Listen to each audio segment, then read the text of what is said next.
옛날에 대단히 몸이 약한 할머니가 있었습니다. 할아버지가 할머니를 홀로 남겨둔 채 먼저 세상을 떴습니다. 할머니는 아들네 집에서 함께 살기 위해 찾아갔습니다.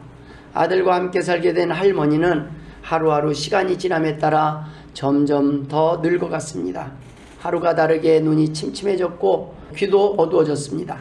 식탁에서 식사할 때도 앞이 보이지 않는 할머니는 손을 더듬어서 겨우 음식을 찾았습니다. 그러다 보니 실수투성입니다. 숟가락에서 완두콩을 떨어뜨리고 스프를 흘리곤 하였습니다. 아들과 며느리는 할머니가 자꾸 음식을 식탁에 흘리고 그릇을 엎자 점점 스트레스가 쌓이고 분통이 터졌습니다. 어느 날 할머니가 또 우유를 엎질러서 식탁과 옷을 버리게 되었습니다. 그러자 아들 부부는 여러 가지로 의논한 끝에 결론을 내립니다. 아들은 청소함 옆에 구석에 작은 식탁을 만들어 세웠습니다. 그리고 할머니 혼자 그 식탁에서 식사를 하게 했습니다. 홀로 앉은 할머니는 눈물이 가득 깬 눈으로 건너편 식탁에 모여 앉은 다른 식구들을 바라보았습니다. 식사 중에 다른 식구들이 가끔 말을 거는 경우도 있었지만 대개가 밥그릇이나 포크를 떨어뜨리는 할머니를 탓하는 소리였습니다. 그러던 어느 날 오후 저녁 식사를 하기 바로 전에 손녀가 마루에서 바쁘게 블록을 쌓으며 놀고 있었습니다. 어린 딸이 뭔가에 몰두해 있는 것이 귀엽고 사랑스러워서 아들은 자신의 귀여운 딸에게 무엇을 만드느냐고 물었습니다. 그러자 딸의 입에서는 생각지도 못한 대답이 나왔습니다. 손녀는 웃으며 이렇게 말했습니다. 난 지금 엄마와 아빠를 위해 작은 식탁을 만들고 있습니다. 내가 어른이 되면 언젠가는 아빠도 저 구석에서 혼자 식사를 해야 하니까요. 아들과 며느리는 잠시 딸을 쳐다보다가 갑자기 함께 끌어안고 울기 시작했습니다. 그날 저녁 식사 시간 아들과 며느리는 어머니를 다시 큰 식탁의 어머니 자리로 모셔왔습니다. 그때부터 식구들은 할머니와 함께 식사를 했고 할머니가 가끔 음식을 쏟거나 포크를 떨어뜨려도 조금도 싫어하는 기색을 보이지 않게 되었다는 옛날 이야기입니다. 여러분, 오늘은 어버이 주일입니다. 우리는 어떻게 부모를 섬기고 공경해야 합니까? 저는 오늘 본문을 중심으로 본문에 등장하는 바리새인과 서기관들의 문제들을 함께 나눠보면서 주님이 말씀하신 효의 원리에 대해서 몇 가지 은혜를 나누고자 합니다. 오늘 본문에서는 너희는 어찌하여 너희의 전통으로 하나님의 계명을 범하느냐라는 주님의 말씀이 나와 있습니다. 오늘 우리가 첫 번째 생각해 볼 것은 계명보다 전통을 우선한 바리새인들의 문제입니다. 그들은 말씀보다 형식을 우선했습니다. 여러분, 마음이 형식보다 우선이 되어야 합니다. 그런데 장로들의 전통은 형식을 마음보다 중요하게 여겼습니다.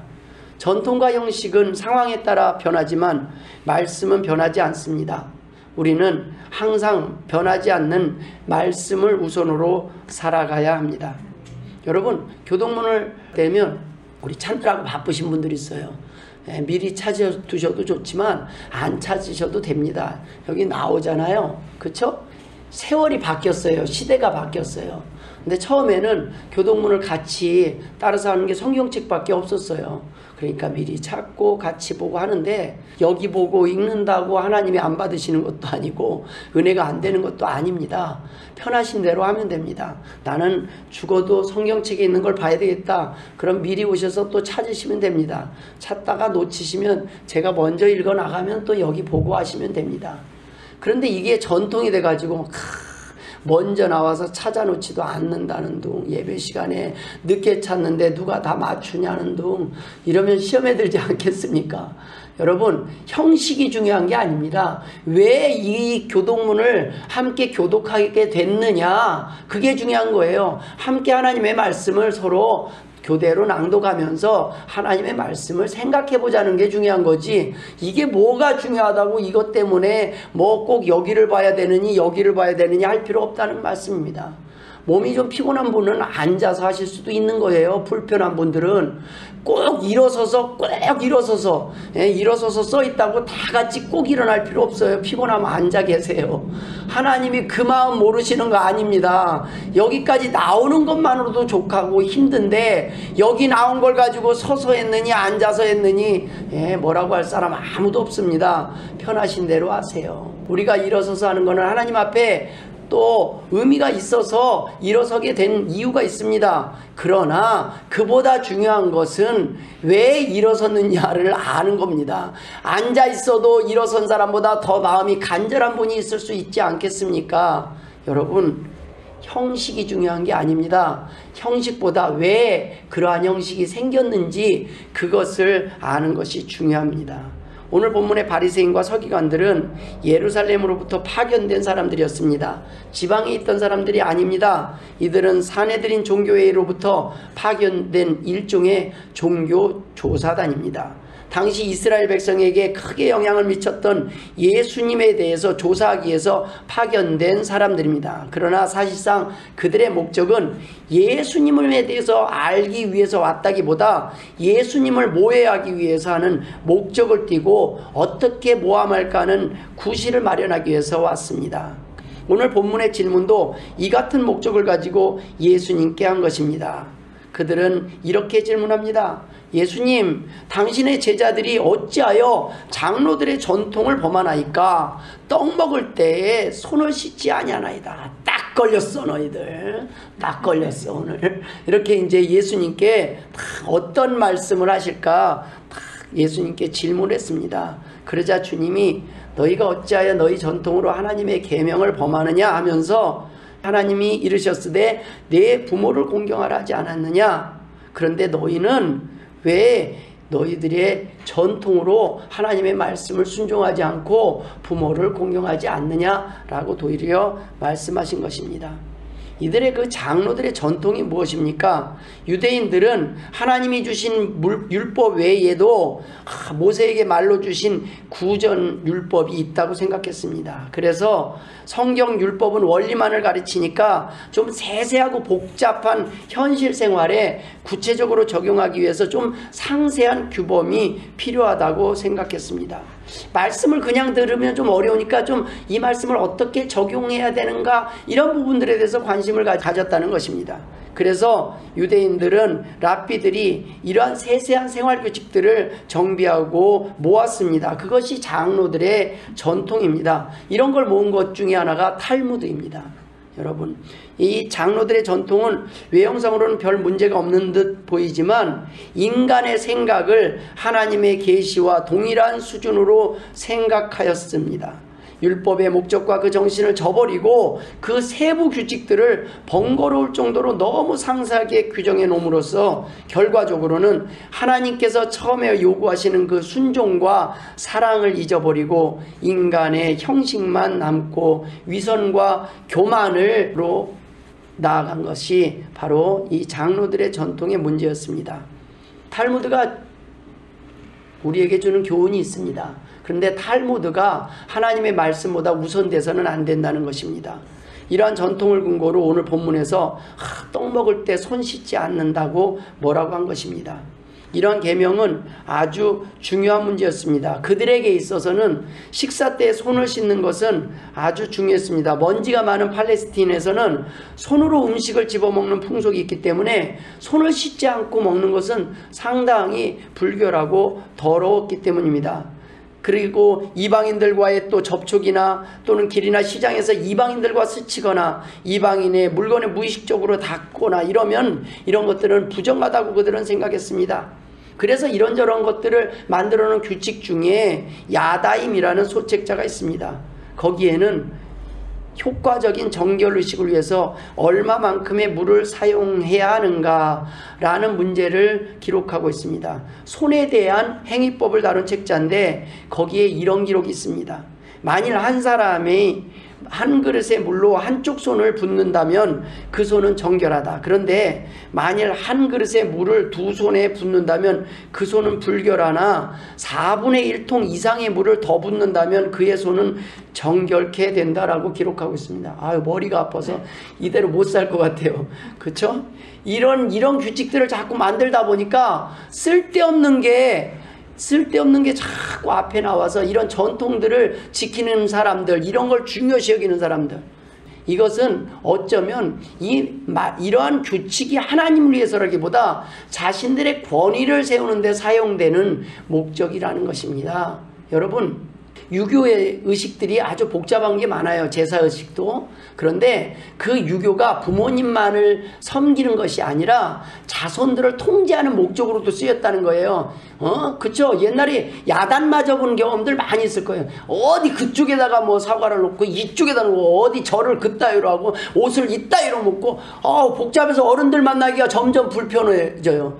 할아버지 하고 가고 싶은데 가면 야단을 맞는 거예요. 그쵸? 부모님 앞에 가면 이렇게 너무 형식과 격식이 위주가 되면 그것을 하나의 통제 위주로 썼다는 말입니다. 자녀들 야단치고 나 이렇게 많이 안다는 거죠. 너희들 내가 이렇게 잘 섬겼다는 거죠. 이런 규칙들이 처음에 본질을 잃어버린다는 겁니다.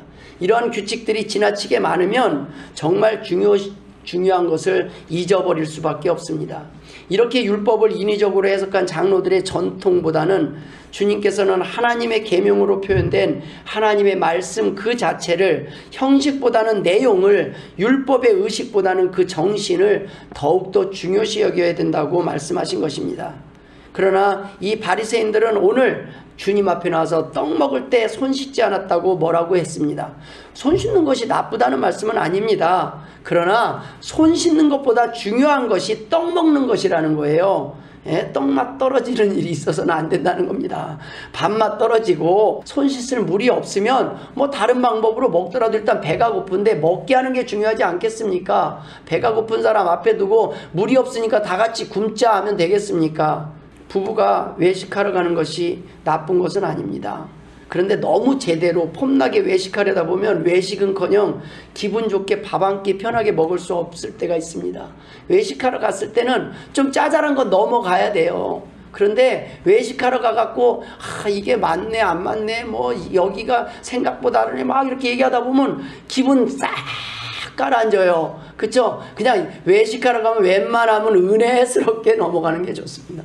웬만하면 아유 여기 좋네. 음식이 맛없으면 아유 경치는 그래도 좋네. 이렇게 좋은 거 하면서 좋은 얘기 해야 다음에 또 외식하러 가고 싶지 않겠습니까? 어떤 사람은 함께 밥을 먹고 함께 만나는 시간이 즐겁고 기대가 되는데 어떤 사람은 만나면 걱정이 돼요. 또 뭔가 불편한 일이 있지 않을까? 중요한 것이 무엇인가를 놓쳤다는 겁니다. 중요한 것이 사랑이라는 말씀입니다. 저는 무엇을 먹느냐보다 누구와 먹느냐를 우선으로 하고 계획을 세웁니다.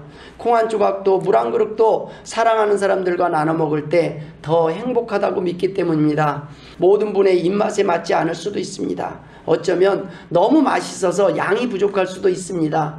하지만 사랑하는 공동체 가족들이 함께 모여서 식사를 하는 그 시간이기에 모두에게 행복한 시간이 되기를 저는 소망합니다. 두 아들을 둔 할머니가 있었습니다.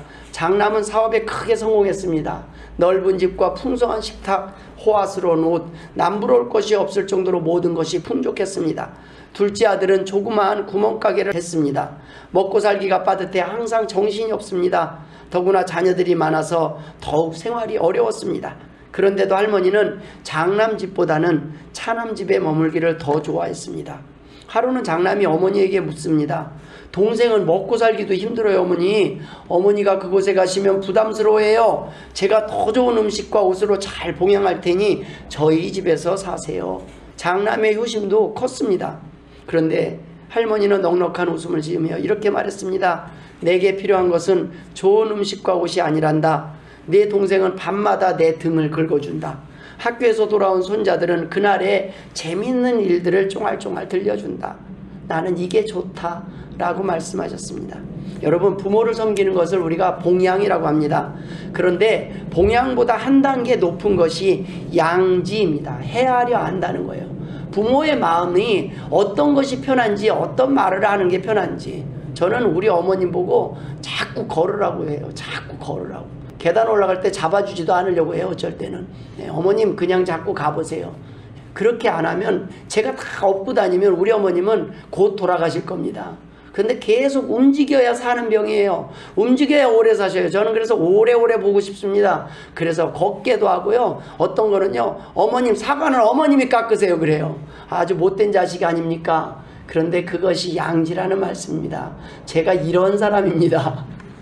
여러분, 장남이 어머니를 봉양했다면 차남은 양지를 실천한 것입니다. 형식도 중요합니다. 하지만 형식보다 중요한 것이 마음이요 정신입니다. 마태복음 22장 37절에 내 마음을 다하고 목숨을 다하고 뜻을 다하여 주 너희 하나님을 사랑하라 하셨으니, 하나님을 사랑하는 것은 마음을 다하는 게 중요하다는 겁니다. 예배 드릴 때도 바리새인과 서기관들이 말한 그 장로들의 전통은 하나님을 보다 잘 섬기기 위해 만들었던 것이지만 나중에 후대에 가서는 그 마음과 정신은 잊어버리고 형식만 남은 것이 문제였습니다. 마치 이런 식입니다. 어떤 목사님이 처음에는 하나님이 어떤 분이신지, 하나님의 은혜가 어떤 것인지 잘 몰랐습니다. 그러니 예배 드릴 때 그냥 편하게 옷을 입고 나와서도 예배 통해서, 말씀을 통해서 큰 은혜를 경험합니다. 그런데 알고 보니까 우리가 믿는 하나님은 살아계신 하나님이요 만군의 여호와 하나님임을 깨닫게 됩니다. 그러자 목사님은 어느 날 누가 가르쳐주지 않았는데도 이런 생각이 들었습니다. 대통령을 만나도 제일 좋은 옷 예복을 입고 가는데, 만군의 여호와 하나님을 예배하러 가는데 어떻게 대충 입고 예배하러 갈 수 있겠어? 그건 아니지 하면서 이제 집에 가서 금반지를 팔아서 옷을 사고 주일 아침에 깨끗하게 목욕도 하고 새 옷을 입고 예배를 드렸습니다. 얼마나 은혜스러운 예배가 됐겠습니까? 근데 문제는 그 다음입니다. 다음 주에도 목욕하고 새 옷 입고 예배드리러 교회를 와보니 어떤 사람은 일터에서 바로 와서 땀 냄새가 나고, 어떤 사람은 양복이나 예복도 없어서 그대로 교회에 나온 것을 보았습니다. 자신도 그런 적이 있었기에 자신이 깨달은 것을 사람들에게 이야기하고서는 다음 주부터는 모두가 예배드릴 때는 목욕도 하고 깨끗한 예복을 입고 나오면 좋지 않겠냐고 규칙을 정하자고 의견을 냅니다. 그리고 교회 입구에, 교회는 하나님께 예배하는 거룩한 곳이니 반드시 예복을 입고 오십시오라는 안내문을 붙였습니다. 그리고 입구에서 예복을 입지 않은 사람들은 복장을 갖춰 입고 오라고 돌려보냅니다. 그 다음 주에 예배드리러 와보니 땀냄새 나는 사람도 안 보이고 예복이 없는 사람도 안 보입니다. 여러분, 교회가 많이 거룩해진 겁니까? 바로 문제는 그 다음 주에 일어납니다. 그 다음 주에 교회 가려고 양복을 입으려고 하니까 습기 때문에 하나뿐인 양복에 곰팡이가 생겼습니다. 그냥 가자니 예복 없이 교회에 나가야 되고 자신이 한 말이 걸립니다. 여러분, 이런 상황이 됐을 때 어떻게 해야 합니까?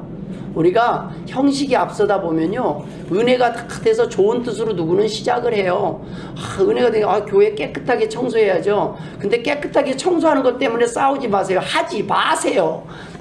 의자 줄 안 맞았다고 뭐라고 하지 마세요. 누가 이렇게 나오다 보면 의자 줄 좀 삐뚤어질 그럼 재빨리 또 탁 맞춰요. 부담스러워서 못 앉아요, 그 의자 그쪽에. 그러니까 그냥 좀 삐뚤어져도 놔두세요. 좀 교회 오면 좁으니까 그렇다면 널찍한 의자 갖다 놓든가, 편한 의자 갖다 놓든가, 아니면 이래도 좀 은혜스럽고 저래도 좀 은혜스러운 것이 교회가 아니겠습니까? 하나님이 원하는 것은 형식이 아니라는 겁니다. 왜 처음에 의자를 반듯하게 놓고 왜 의자를 닦기 시작했는지 그 마음을 보시라는 겁니다. 그게 잘못됐다는 게 아니에요. 그런데 그 정성이 누군가를 힘들게 하고 누군가를 불편하게 하고 누군가 하나님 앞에 나와서 하나님을 만나고 예배하는 것을 방해한다면 차라리 의자를 없애는 게 더 낫다는 거예요. 그냥 우리끼리 편하게 드리는 게 낫다는 겁니다. 양복 없어도 된다는 겁니다. 여러분, 하나님 앞에 언제든지 나올 수 있어야 하나님이 원하시는 교회가 됨을 믿으시길 주의 이름으로 축원드립니다. 그렇다고 맨날 더럽게 나올 필요는 없어요. 그냥 편한 대로 나오세요. 더러우면 더러운 대로, 힘든 대로. 그러나 하나님은 아신다는 거예요. 내가 직장에서 최선을 다해서 지금 불이 나게 여기 달려오기도 힘든데, 그러면 하나님은 그 땀 냄새를 향기로 받으신다는 거예요. 네가 이렇게라도 달려왔구나. 여러분, 부모가 멀리 있는 자녀가 집에 왔을 때 운전하라고 고생했다 그러지, 이거 뭐 너 이 꼴로 왔냐, 이렇게 하는 부모 하나도 없어요. 하나님 앞에 올 때는 편하게 오시면 됩니다. 교회에 나올 때 목욕하고 오면 좋지만 목욕하고 예배하는 것보다 우선이 되는 게 있다는 거예요. 하나님을 만나려는 그 마음입니다. 하나님을 그리워하는 마음이에요. 하나님의 말씀을 그리워하고 하나님 앞에 나와서 그 하나님의 음성을 듣는 그 자체로 나는 거기에 있는 것만으로도 행복하고 편하다는 거예요. 이곳은 쉼의 장소가 되어야 되지, 이곳은 힘든 장소가 되면 안 된다는 거예요. 여러분, 언제든지 오셔도 편안한 곳이 교회가 되어야 된다는 말씀입니다. 자식이 어버이날 부모님을 찾아가 전화 한번 하는 것이 어쩌면 당연하다고 생각할 수 있습니다. 그러나 여러분, 아닐 수 있습니다. 부모의 은혜를 어찌 전화 한번 꽃 한 송이로 갚을 수 있겠습니까? 그런데 이 꽃 한 송이가 당연해지면 어쩔 때는 이 당연한 거, 그거 당연한 거 아니야? 그거 상식 아니야? 라는 말 우리 조심해야 합니다. 여러분, 꽃 한 송이가 나중에는 식사 한 번이 돼요. 부모님 식사 대접하는 거 당연한 거 아니야? 또 거기에 이제 용돈이 돼요. 조금 넉넉하면 큰아들은 용돈 그거 뭐 한 100만 원, 내가 우리 부모님한테 100만 원 보냈어. 용돈, 그게 당연한 것처럼 되면 안 된다는 거예요. 어떤 아들은 100만 원이 1000만 원의 가치가 있을 때가 있어요. 어떤 아들은 마음이 굴뚝 같은데 100번이고 어머님 옆에 가 있는데 그 어머님한테 갈 차비가 없어서 못 갈 수가 있어요. 때로는 그 상식이 아닐 수 있다는 겁니다. 중요한 건 부모님은 우리 마음을 보시고, 때로는 전화를 못할 때 아이고 내 새끼 얼마나 고생을 하면 전화 한번 못할까, 내가 좀 편한 거 좀 편하게 물려줬으면, 좀 넉넉하게 해줬으면 좀 이 고생 안 할 텐데, 이렇게 생각하지 않겠습니까? 부모는 그런 게 부모예요. 그러나 자식은 도리어 너무 당연한 게 되면 나중에 너무나 죄송해서 너무 잘하려다가 너무나 죄송한 마음에 전화조차 드릴 수 없는 불효자가 될 수 있습니다. 어떤 사람은 교회 나올 때 이렇게 편하게 나오세요 그러면 그래요. 나름대로 바빠요. 그냥 교회 가려면 사람도 있고 뭐 그냥 냄새 나면 또 그럴 것 같고 아침부터 준비해도, 그러니까 그냥 나오는 게 아니잖아요. 뭐 준비해야 되고 이러면 시간도 있고 또 끝나고 약속 있고 이것저것 생각하면 하나님 못 만납니다. 그냥 나오세요. 지나가는 길에 들렀어요가 제일 친한 사람들 사이입니다. 지나가자, 그냥 생각나서 밥 한번 먹자고. 이렇게 편한 교회에 이렇게 편한 사람들이 바로 교회예요. 하나님이어야 된다. 하나님은 언제든지 여러분의 직장에서 여러분이 있는 곳에서 하나님을 부르고 예배할 수 있는 분임을 믿으실 주의 이름으로 축원드립니다. 그것이 효라는 거예요. 그것이 하나님이 원하시는 예배라는 겁니다. 여기 와서 예배 드려도 좋습니다. 그러나 여러분이 있는 곳 어디서든지 하나님을 부르십시오. 하나님, 나 예배 드리고 싶어요. 나 좀 건강하게 넉넉하게 좀 해주세요. 좀 쉴 수 있게 해주세요. 그러면 하나님 이렇게 말씀하십니다. 내가 내 삶을 책임질 테니까 오늘 하루 쉬어봐라. 그것이 안식일 제도입니다. 우리를 위해서 쉬라는 거예요. 너 그러다가 고장난다. 너 그러다가 하루아침에 넘어진다. 그냥 일주일에 한 번은 나한테 맡기고 쉬어봐라. 그것이 안식일 아닙니까? 그건 믿음 없이 안 됩니다. 왜냐하면 이게 오늘이 돈이거든요. 오늘 움직이면 내가 얼마를 벌 수 있는데, 그러나 하나님은 그렇게 생각하는 게 아니에요. 내가 병 한 번 들면 마이너스 나가는 게 더 돈이 크니까 차라리 그날 하루는 너를 위해서 쉬어봐라. 하나님은 우리를 위해서 안식일을 지키라고 명령하셨다는 것입니다. 부모님은 우리에게 효를 원하는 것이 우리를 위하여 요구하는 거예요. 우리를 위해서, 우리의 형편을 보고 우리의 삶을 돌아보기 위해서, 우리에게 복을 받게 하기 위해서 부모는 우리에게 효를 원할 때가 있습니다. 중요한 것은 형식이 아니라 마음입니다. 이러할 때 바리새인과 서기관들은 어떤 상황이 있습니까? 형식만 남았습니다. 그러니 문제가 됐습니다.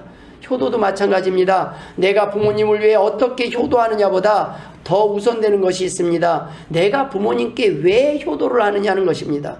본질을 망각하고 형식만 남으면 문제가 됩니다. 어버이날 부담스러워요. 네, 5월이 제일 돈 많이 나가는 날이래요. 예, 저 어머님한테 용돈 많이 못 드립니다. 예, 용돈 마음은 그냥 다 팔아서 드려도 안 아까워요. 제가 평생 어머님한테 받은 거를 어떻게 갚을 수 있겠습니까? 그러나 중요한 건 어머님의 은혜만큼은 잊어서는 안 된다는 것입니다. 바리새인들은 본질을 잃어버렸습니다. 전통이 왜 생겼는지 잊어버리고 전통을 말씀보다 우선했기 때문에 그들의 삶에 문제가 된 것입니다. 여러분, 우리가 복음을 접하기 전에는 우리가 부모님한테 다른 거 잘하는 것이 효라고 생각할 수 있습니다. 그러나 여러분, 복음을 알았다면 부모님이 살아계시다면 영원권이 제일 큰 효임을 믿으시길 주의 이름으로 축원드립니다. 효의 본질을 아는 자녀가 되어야 됩니다. 지들은 맛있는 거 먹으면서 부모님은 한 번도 안 데려가면 좀 죄책감이 있어야 되지 않겠습니까? 지들은 천국 간다고 교회 가서 예배 드리고 부모님은 지옥을 가든 어디 가든 상관없다면 천국을 믿는 사람도 아니고 천국을 믿는데 그런다면 그보다 더 큰 불효자는 없는 거 아닙니까? 믿는다면 부모님을 전도하시고 안 믿는다면 속히 우리가 하나님을 믿고 천국을 준비해야 되지 않겠습니까? 하나님이 기뻐하시는 예배는 신령과 진정으로 드리는 예배입니다. 마찬가지로 가장 큰 효는 부모님이 원하시는 것을 해드리는 겁니다. 그래서 오늘 본문의 두 번째 우리가 생각해 볼 교훈은 내 부모를 공경하라는 것입니다. 내 부모를 공경하라. 아버지나 어머니를 비방하는 자는 반드시 죽임을 당하리라 하셨거늘 오늘 4절에 이렇게 기록되어 있습니다. 잘 키워주신 부모님께 효도하는 것은 어쩌면 쉽고 당연한 일일 수 있습니다. 그런데 여러분, 자녀를 학대하고 버렸던 부모를 공경하는 일이라면 어떻겠습니까? 나에게 해준 것이 아무것도 없는 부모를 공경하는 거, 그거 쉽지 않은 일입니다. 그래서 며느리는 시어머니가 힘든 거고 사위는 장모님 힘든 거 아니겠습니까? 근데 저 장모님에게 잘하고 있습니다. 그렇죠, 어머니? 제가 이런 사위입니다. 이런 사위. 네, 이런 사위입니다. 옛날 옛적에 충북 제천 출신으로 판사가 된 분이 있었습니다. 그는 허리가 굽은 장애인이었습니다. 어린 시절 그의 아버지는 술과 도박에 빠져 있었습니다. 손가락까지 잘라봤지만 번번이 실패하고 다시 노름을 합니다. 손가락이 다 잘려나가고 손으로 화투를 잡을 수 없게 되자 대리자를 세워서 노름을 했습니다. 결국 모든 가산을 탕진하고 온 가족은 어머니의 싹바느질 품을 팔아 겨우 연명을 합니다. 그의 아버지는 한밤중에 집에 들어와서 노름미천을 내놓으라고 어머니를 닥달하거나 했습니다. 그러던 어느 날 아버지는 홧김에 마루에 있던 어린 그를 마당으로 던져버렸습니다. 이 일로 그는 곱사등이 되었습니다. 그런 모습을 한 그에게 함께 놀아주는 친구들이 없었습니다. 그래서 그는 집에 앉아서 공부만 열심히 하였고 좋은 대학에 들어갔습니다. 사법고시에 합격하여 판사가 되었습니다. 그런데 판사가 된 그는 자신을 이렇게 만든 아버지를 언제나 잘 모셨습니다. 동네 사람들은 그 판사를 보며 존경합니다. 그의 효도하는 모습이 남달랐기 때문입니다. 알고 보니 이러한 효성에는 까닭이 있었습니다. 그에게 복음이 들어갔기 때문입니다. 여러분, 부모가 자식에게 원망 들을 만한 일이 있었는데도 부모를 공경하는 것이 성경에서 말씀하고 있는 참다운 부모 공경의 수준이요 원리입니다. 자신을 낳아준 부모라면 그가 어떤 처지나 어떤 상황에서도 사랑하고 공경할 수 있는 사람이 참다운 신앙인이라는 말씀입니다. 마태복음 5장 44절에 너희 원수를 사랑하며 너희 박해하는 자를 위하여 기도하라고 하셨습니다. 그리스도인들에게는 원수도 사랑하라고 하셨는데 하물며 부모와 가족을 사랑하는 것은 너무도 당연한 일입니다. 우리는 건강하고 헌신적이었던 부모님만 공경해서는 안 됩니다. 인간의 한계 속에서 하나님을 모르고 한없이 부족하고 연약했던 부모님이라도 사랑하고 섬겨야 합니다. 부모님의 영혼을 위해 끝까지 기도하고 그를 천국으로 인도해야 하는 것입니다. 텍사스에 한 남자가 있었습니다. 그는 아내와 4자녀를 버리고 캘리포니아로 가서 30년 동안 오직 자기만을 위해서 삽니다. 그는 결국 돈 한 푼 없이 죽으면서 마지막엔 또 자기의 시체를 고향 텍사스에 묻어달라는 유언을 남기고 죽습니다. 텍사스에 살고 있던 자식들은 그 소식을 듣고 그 사람이 우리와 무슨 상관이 있어? 그가 아버지로서 우리에게 해준 게 뭔데? 그 사람 때문에 어머니와 우리 모두가 얼마나 고생을 했는데 왜 우리가 그 시체에 수고와 돈을 들여야 하지? 말하면서 서로 화를 냈습니다. 그러나 신앙심이 깊었던 큰아들은 아무 말 없이 동생들의 불평에도 아랑곳 않고 캘리포니아로 가서 아버지의 시체를 운구해 오기 위해서 자기 트랙터와 농기계들을 저당 잡힙니다. 장례를 치르고 난 후 큰아들은 동생들이 도대체 왜 그랬냐고 이유를 묻자 이렇게 말을 합니다. 나는 성경에 내 부모를 공경하라고 쓰여 있는 것을 실천했을 뿐입니다. 여러분, 우리는 인간 부모는 우리에게 해준 것이 우리가 마음에 들지 않을 수 있어요. 충분히 우리를 키울 때 외면할 수도 있고 부모 구실을 못할 수도 있습니다. 부모답지 못할 수도 있습니다. 그러나 여러분, 하나님의 명령은 그거와 상관없이 공경하라는 것입니다. 그래서 이 땅의 사람들의 효와 다릅니다. 예수 믿는 사람은 원수를 사랑하는 것뿐만 아니라 부모님이 우리에게 무엇을 해 주었든 해주지 않았든 그 부모님을 공경하라는 것입니다. 그러나 그것은 우리를 위해 주신 명령입니다. 왜 그렇습니까? 우리가 그 부모를 미워하면서 원망하면서 사는 것이 우리에게 도움이 안 되기 때문입니다. 하나님은 그것에 대한 보상은 하나님이 해주시겠다는 거예요. 너 억울한 거 내가 안다. 너 힘든 거 내가 안다. 넌 지금 효도할 이유조차도 없다는 거 안다. 그러나 내가 평생 그 부모를 탓하고 원망하며 살면은 내 신상에 건강에 좋을 것이 없다는 겁니다. 그 스트레스 받아가면서 살아봤자 아무것도 유익이 없습니다. 할 수 없이 용서하고 받아들이고 그 부모를 섬길 때, 선으로 악을 갚을 때 도리어 하나님께서 우리에게 복을 주시겠다는 말씀입니다. 부모를 원망하며 사는 것은 쉽습니다. 그러나 그는 불행한 자녀로 살 수밖에 없습니다. 잠언 19장 26절에 아비를 구박하고 어미를 쫓아내는 자는 부끄러움을 끼치며 능욕을 부르는 자식이니라 라고 말씀했습니다. 부모를 사랑하고 용서하며 공경하는 삶은 어렵고 비록 힘들지만 우리가 이 땅을 행복한 자녀로 살아갈 수 있는 비결임을 믿으시길 주의 이름으로 축원드립니다. 세 번째, 이 백성이 입술로는 나를 공경하되 마음은 내게서 멀도다 라고 오늘 본문 8절에 나와 있습니다. 폼만 그리스도인이고 무늬만 기독교인들, 그런 사람들을 향한 메시지입니다. 진정한 예배가 형식이 아닌 마음에서 시작되었듯이 진정한 효도는 형식에 있지 않고 마음에 있는 것입니다. 바리새인과 서기관들은 말씀에 순종하여 부모를 공경하기는커녕 도리어 하나님을 이용해 부모를 공경하라는 계명을 지키지 않았습니다. 오늘 본문에 이런 내용이 있습니다. 누구든지 아버지에게나 어머니에게 말하기를 내가 드려 유익하게 할 것이 하나님께 드림이 되었다고 하기만 하면 이라는 내용이 있어요. 그러니까 상당히 부모님께 뭔가 하는 것 같은데 실제는 하지 않는 유대인들을 지적한 것입니다. 유대인들은 어떠한 관습과 전통을 갖고 있었냐면 처음에 서약을 할 때 내가 어떤 물질이 있어요. 그런데 이거를 우리가 하나님이 감동하셔서 이 물질을 하나님께 다음 주에 헌금해야지 라고 생각할 수 있지 않습니까? 그런 마음이 들었어요. 그런데 그 중간에 부모님이 오셨다는 거예요. 부모님이 오셔서 나 지금 생활이 어려운데 나 용돈 좀 줘라 그랬더니 아유 저 하나님께 이미 다 드려서 이건 이미 하나님께 했기 때문에 약속을 했기 때문에 이걸 바꿀 수 없습니다. 이렇게 핑계를 했다는 거예요. 이렇게 이게 효도인 것 같기도 하고 하나님을 섬기는 것 같은데 이렇게 해놓고, 그래서 이게 하나님께 대한 게 우선이기 때문에 유대인은 이게 상당히 중요한 문제이기 때문에 이럴 때는 부모에 대한 의무도 중요한데 이 하나님에 대한 게 더 중요하니까 부모에 대한 의무가 면제됐어요. 그러니까 이걸 이용하는 거예요. 이걸 악용하는 거예요. 이때 이러한 서약을 고르반이라고 합니다. 고르반이라고만 딱 하면은 어떡하죠 어머니, 이거 고르반 하면 끝나는 거예요. 고르반 하면 어머니 오셨네, 식사를 했는데 고르반 이러면 끝나는 거예요. 이렇게 얄팍한 마음을 가지고 하나님께 먼저 바쳐진 선물, 먼저 바쳐진 제물이라는 그 핑계, 처음에는 얼마나 좋은 의도였습니까? 그런데 이러한 방식은 하나님도 싫어하시고 부모님도 싫어하는 거예요. 하나님이 이 속마음을 모르시겠습니까? 그래서 이게 후대로 가면서 점점 변질됩니다. 그래서 부모님을 모시기 싫으니까 재산이나 이런 것들이 있는데도 부모님한테 하기 싫으니까 어떻게 했냐면 이거를 하나님께 먼저 드려요. 드려놓고 드린다고 다 서원을 해놓고 일부만 드리고 안 해요. 이러니까 이거를 다 주님이 이러한 잘못된 관습을 주님이 아시고 오늘 본문에서 말씀하시는 거예요. 너희가 이거를 요 핑계대고 하나님 핑계로 부모님 대충 하지 말라는 거예요. 하나님은 그런 거 원하지 않는다는 거예요. 그렇게 드려진 예물도 원하지 않는다는 겁니다.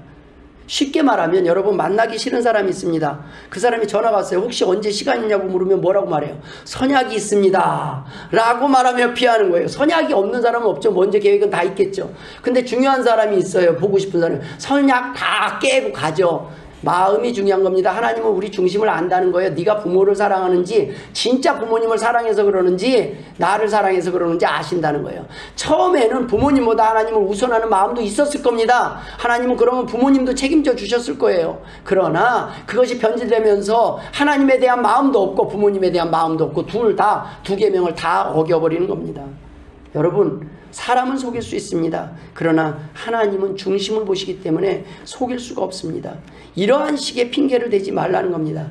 출애굽기 20장 12절에 내 부모를 공경하라. 그리하면 내 하나님 여호와가 내게 준 땅에서 내 생명이 길리라 라는 이 말씀을 정면으로 위배하고 사는 것입니다.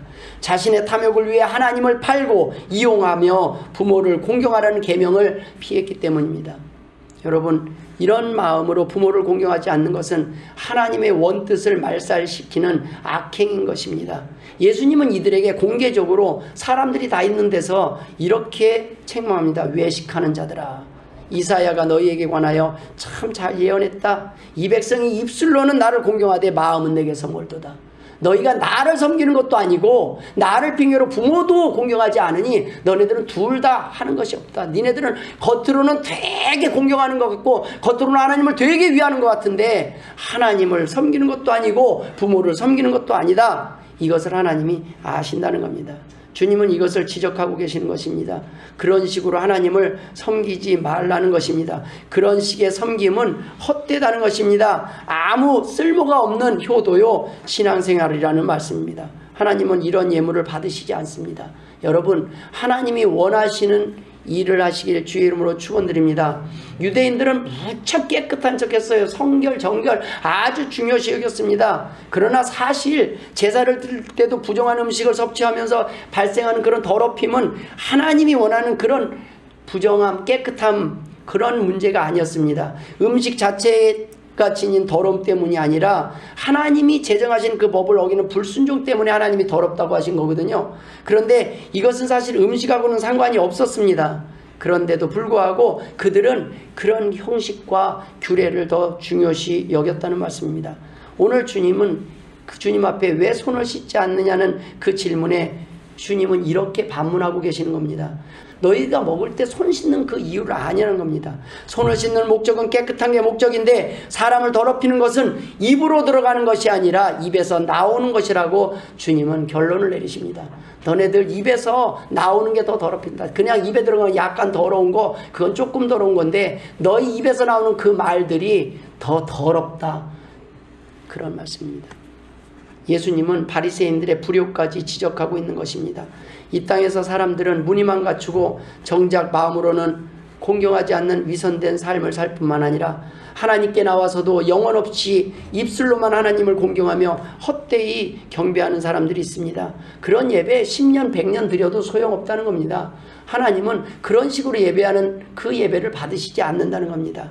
하나님은 우리에게 하나님이 원하시는 말씀에 순종하면서 하나님을 공경하는 거 얼마나 어려운 겁니까? 원수같이 나에게 아무것도 잘해주지 못한 부모도 내 부모를 공경하라에 전제가 없어요. 너에게 잘해준 부모에게만 공경하라, 이게 없어요. 그러니까 공경해야 하는 겁니다. 우리는 하나님의 말씀을 순종할 때 부모도 행복하고 우리도 행복하고 우리의 자녀들도 복을 받음을 믿으실 주의 이름으로 축원드립니다. 저는 이 시간 상당히 부담스러운 설교를 하고 있습니다. 왜냐하면 어머님도 계시고 아들도 있기 때문입니다. 여기서 제가 어머님께 잘못하면 우리 아들이 배울 것입니다. 그러나 제가 어머님께 잘하면 우리 아들도 배울 것입니다. 예, 이것이 하나님이 원하시는 축복의 비밀이라는 말씀입니다. 우리가 부모님께 잘하는 건 부모님이 못해도 잘하고 우리 부모님이 부족해도 잘하면 우리 자녀도 제게 잘하지 않겠습니까? 근데 부모가 용돈 줄 때는 잘하고 뭔가 도움이 될 때는 잘하다가 그런 것이 없을 때 불편할 때는 잘하지 않는다면 우리 아들이 보고 있다가 또 식탁 하나 마련할지 모르겠습니다. 구석에다가 더 조그만 걸로.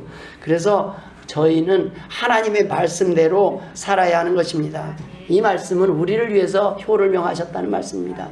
네가 이 다음에 누군가에게 공경을 받고 너도 늙을 날이 올 것이다. 너도 사지육신 다 쑤시고 아플 날이 올 것이다. 그러니까 항상 건강할 거라고 생각하고 하지 말고 부모님에게 잘해라는 말씀입니다. 인간의 부모도 자녀의 마음이 담긴 꽃 한 송이에 자신의 모든 것을 아낌없이 주고 싶다면 하나님께서 오늘 드리는 이 예배를 받으시고 우리의 삶 속에서 얼마나 귀한 것으로 주시고 싶으시겠습니까?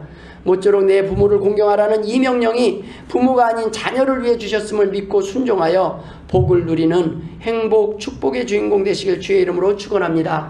기도하겠습니다. 하나님 아버지 은혜를 감사드립니다. 아버지 하나님, 오늘까지도 우리를 은혜 가운데 인도하여 주심을 감사드립니다.